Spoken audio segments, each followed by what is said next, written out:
Hi everyone, welcome back to my channel. இன்னைக்கு வீடியோல breakfast கூட வச்சு சர்வ் பண்ற மாதிரி ரொம்ப சிம்பிளா குயிக்கா செய்யக்கூடிய ஒயிட் சன்னா குருமா ரெசிபி எப்படி செய்யலாம்ங்கறத பார்க்கலாம். பேச்சுலர்ஸ் பிகினர்ஸ்க்கு இந்த ரெசிபி கண்டிப்பா ரொம்பவே யூஸ்ஃபுல்லா இருக்கும். புதுசா பார்க்கறவங்களுக்கு நம்ம சேனல் பிடிச்சிருந்துச்சுனா மறக்காம Subscribe பண்ணிக்கோங்க. கூடவே இருக்கிற பெல் ஐகானையும் கிளிக் பண்ணிக்கோங்க. வாங்க இந்த ரெசிபி எப்படி செய்யலாம்ங்கறத பார்க்கலாம். ஒரு பாத்திரத்துல 3 டேபிள்ஸ்பூன் அளவுக்கு நல்லெண்ணெய் சேர்த்திருக்கேன். ஆயில் நல்லா ஹீட் ஆனதுக்கு அப்புறமா பட்டை, லவங்கம், ஏலக்காய், 1/4 டீஸ்பூன் அளவுக்கு சோம்பு, ஒரு பே லீஃப் சேர்த்து நல்லா பொரிய விட்டுக்கலாம். இது நல்லா பொரிஞ்சதுக்கு அப்புறமா இது கூடவே 2 பெரிய சைஸ்ல வெங்காயம் எடுத்து தின்னா ஸ்லைஸ் பண்ணி வச்சிருக்கேன். அதையும் சேர்த்து நல்லா பொன்னிறம் ஆகுற வரைக்கும் வதக்கி விட்டுக்கலாம். ஒரு பச்சை மிளகாயை 2 கட் பண்ணிட்டு சேர்த்திருக்கேன். இது கூட தேவையான அளவுக்கு உப்பு சேர்த்து வதக்குனீங்க அப்படினா சீக்கிரமா வெங்காயம் வதங்கி வந்துரும். வெங்காயம் நல்லா பொன்னிறமா வதங்கட்டும்.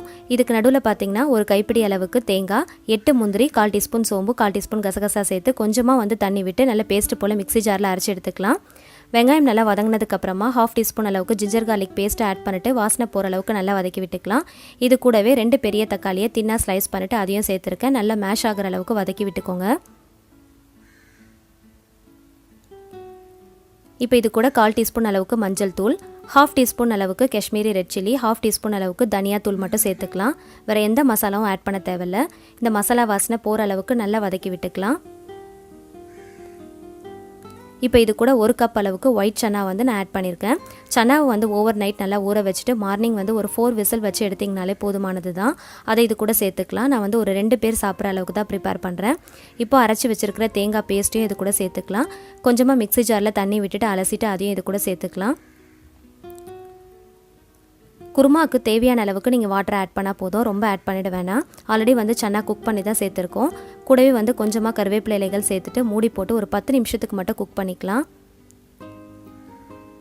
குருமா நல்ல ஒரு திக்கான கன்சிஸ்டன்சிக்கு வந்ததுக்கப்புறமா ஸ்டவ் ஆஃப் பண்ணிடலாம்.